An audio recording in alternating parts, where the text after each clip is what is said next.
Aberasgarria izan dela egon den elkarrizketa, egin diren batzarrak, alde desberdinetako ikuspuntuak ezagutzeko.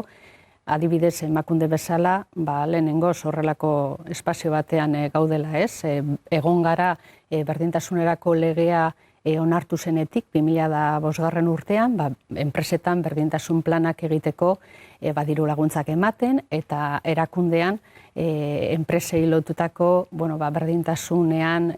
aurrera egiteko hainbat proposamenak egiten ez, baina lehenengoz horrelako esparru baten gaudela, eta nik uste dut aberasgarria izan dela, egiturazko arazo baten aurrean gaude, beraz, danon implikazioa, guztion implikazioa ezinbestekoa da, eta zentzu horretan, elkarrizketa hori enpresarioen ordezkarien artean, sindikatuen artean eta administrazioen artean, funtsezkoa da, aurrean ditugun arazoei erantzun egokia emateko gure aldetik, eta konpromiso konkreto bat aipatzearren, egin genuena zen, esaten zuten, berdintasun planak egiteko enpresetan diru gehiago behar zala,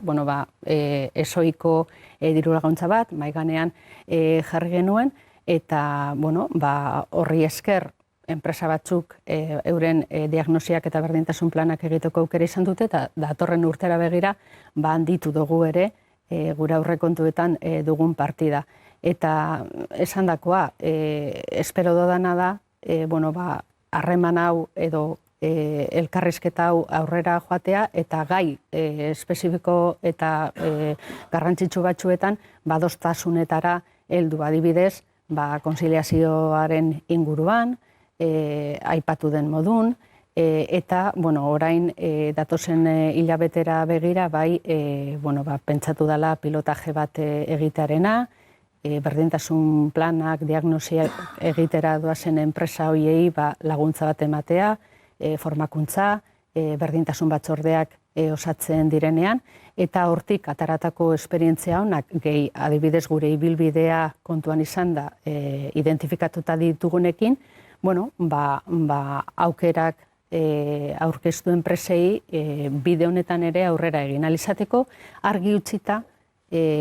enpresetan berdintasunaren alde lan egitea, justizia sozialak eskatzen dauen zerbait dela, baina horretaz gain kalitatearekin eta bikaintasunarekin guztiz lotuta dagoen zerbait dela.